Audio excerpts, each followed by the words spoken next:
आज की कहानी का नाम है कब्रिस्तान के पत्थर।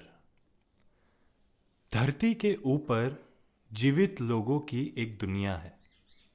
धरती के नीचे मृत लोगों की एक दुनिया है। रोज सुबह जब चिड़ियों की चहचहाट शुरू होती है और अजान की आवाज़ें आकाश में घूमते परिंदों की तरह फड़फड़ाने लगती है और पीला चांद अपना बिस्तर समेटने लगता है और आधा शहर आधी नींद में होता है, मैं घर के पास वाले कब्रिस्तान में घूमते हुए कुछ देर के लिए धरती के नीचे की दुनिया में चला जाता हूँ। वहाँ मैं सबको जानता हूँ, सब मुझे। कब्र के पत्थरों पर दौड़ते सूखे पत्तों की सरसराहट से वे मेरा अभिवादन करते हैं। कब्रों के बीच की सकरी पगडंडी पर घूमते हुए मैं उनके बारे में सोचता रहता हूँ, उनके जीवन के बारे में, उनकी मृत्यु के बारे में, पत्थरों के एपिटैफ पर लिखी उनकी जिंदगी की नन्ही कहानी के बारे में, उन्हें प्यार करने वालों के बारे में। नंगे सैकड़ों साल पुराने इन पत्थरों पर रात भर टपकी ओस की बूंदें होती हैं, बरगद की झूलती जटाएं होती हैं, कुछ उदास गौरैया और सन्नाटे में धीरे धीरे सरकता हुआ समय होता है। कब्रों के बीच गुजरते हुए मैं उनके अंदर रहने वालों से बात कर लेता हूँ। सारा, मेजर ब्राउन, कनिंगम, एलिंजा विल्सन। गंगा किनारे बने इस 250 साल पुराने कब्रिस्तान में सबसे पुरानी कब्र 1781 ईस्वी के लेफ्टिनेंट कर्नल स्टैनफोर्थ की है। पत्थरों के नीचे सबसे कम उम्र की कब्र 3 घंटे के बच्चे की है, 1 अक्टूबर 1834। पत्थर पर उसका कोई नाम नहीं है। 3 घंटे में मां उसका नाम भी नहीं रख सकी। 1820 की एक कब्र में 2 शरीर एक साथ दफन है। 1832 की एक कब्र अवध के नवाब के आभूषणों की रखवाली करने वाले शेख सलीम की है। धर्म बदलने वाला वो पहला हिंदुस्तानी था जो बाद में पहला हिंदुस्तानी पादरी अब्दुल मसीह बना। 1810 की एलिजाबेथ क्लार्क की कब्र पर होरेस की पंक्तियां हैं। एक अत्यंत प्रिय जीवन की तड़प पर दुख की क्या सीमा हो सकती है।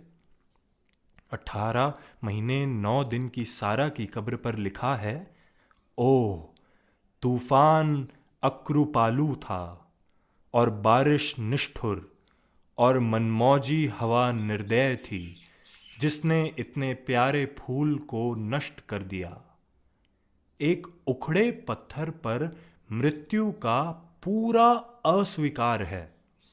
वो मरी नहीं, सोई हुई है। बाइबल के उदाहरण हैं, प्रार्थनाएं हैं, ईश्वर की कृपा पर विश्वास है। मृत लोगों की इस दुनिया में हर तरह का जीवन जीने वाले लोग हैं। गंगा नदी पर कानपुर से कलकत्ता के जल मार्ग पर नावों का ठेकेदार है। अवैध शराब बेचने वाला है। मैसूर की तीसरी लड़ाई में टीपू सुल्तान के खिलाफ कार्नवालिस के साथ रहने वाला और युद्ध के चित्र बनाने वाला चित्रकार रॉबर्ट होम है। 19 मई 1815 को चेचक से मरने वाली श्रीमती फेरिस है। सेना को कपड़े सप्लाई करने वाला ठेकेदार है। सेना में बैंड बजाने वाला है, दर्जी है। नीलामी करने वाली, बग्गी बनाने वाली है, सिविल सर्जन है। पत्थरों के नीचे इनका एक भरा पूरा संसार है, बिल्कुल वैसा जैसा हमारा धरती के ऊपर है। बस इतना फर्क है कि इस दुनिया में नफरत नहीं है, हिंसा नहीं है, ईर्ष्या नहीं है।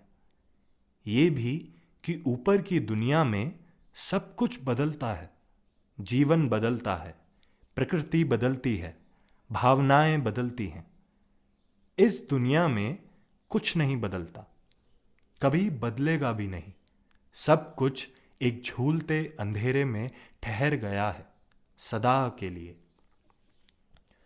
मैं सिर उठाकर देखता हूं, पेड़ों के तनों के ऊपरी हिस्सों पर रोशनी आ गई है।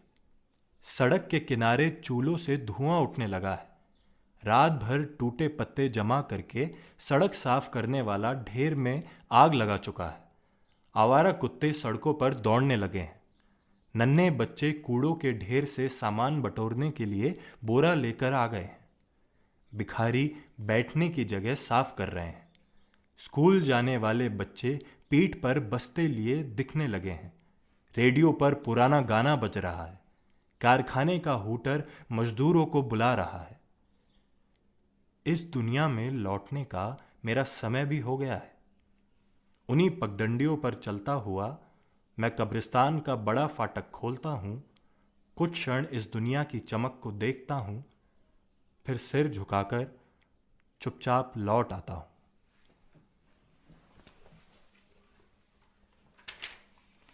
तक्षशिला फाउंडेशन के जुगनू छाप प्रकाशन से बहुत सुंदर पुस्तक मिट्टी की गाड़ी प्रकाशित की गई है।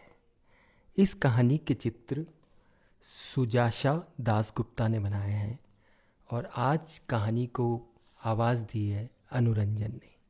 इन सभी का बहुत बहुत आभार, और ख़ासकर प्रेमवत जी का कि उन्होंने इतनी प्रभावी कहानी लिखी है। शुक्रिया।